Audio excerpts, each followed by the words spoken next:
beers in a case 24 hours in a day.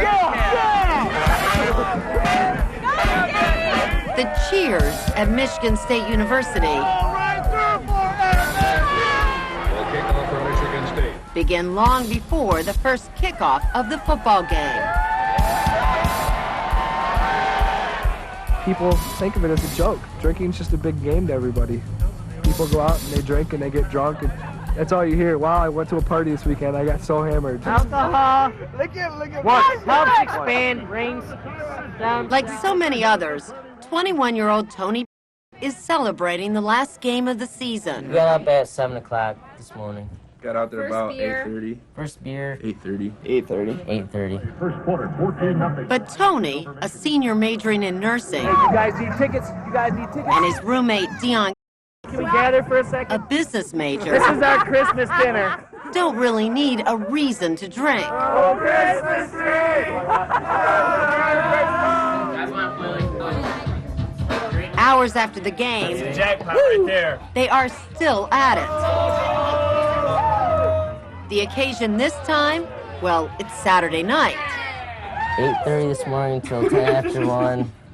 Probably about 16, 17 beers. So I probably had about 8 beers, tailgating, 2 shots, came back here, took a nap, probably about 20. In other words, Dion and Tony together drank nearly 3.5 gallons of beer. That's a lot to drink, you guys. If that disturbs you, consider this. More than 1/3 of all college students regularly binge drink.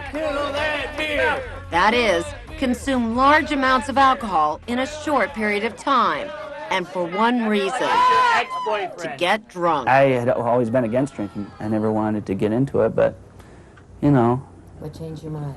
just, I guess, friends and atmosphere and wanting to experiment. We are seeing these really dangerous behaviors on the increase.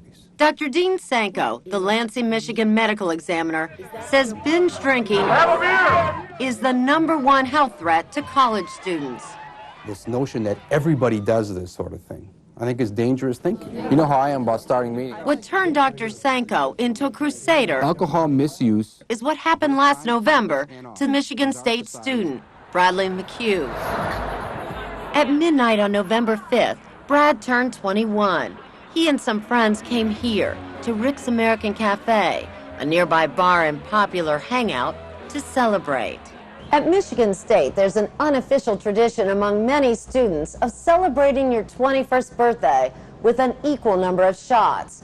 Brad drank all 21 shots, and then he went even further. He drank 3 more. Altogether, 24 ounces of hard liquor in just an hour and a half.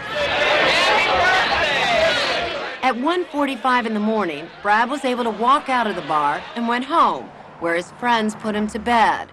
2 hours later, Brad McHugh was dead. What exactly killed him? There's a direct effect, a direct poisoning effect of alcohol on your brain. And what happens is that the level of alcohol builds up so much that it begins to affect the center of the brain that controls your respirations. So once it reached that level and it suppressed his respirations, he simply stopped breathing. Apparently, for some students, the fear of death is outweighed by peer pressure. All your friends want to see you have a good time and get drunk. And you turn 21 and you can drink alcohol legally. I mean, there's a lot of pressure. The problem isn't being ignored. Michigan State is one of at least 35 major universities trying to combat risky drinking. But last spring, when President Peter McPherson banned all alcohol on an athletic field, it caused a near riot. We as a society haven't grappled with excessive drinking as dangerous. Now, a generation ago, we did a very good job of moving in on drunk driving. It is no longer socially acceptable to drunk drive. We need to do that with excessive drinking.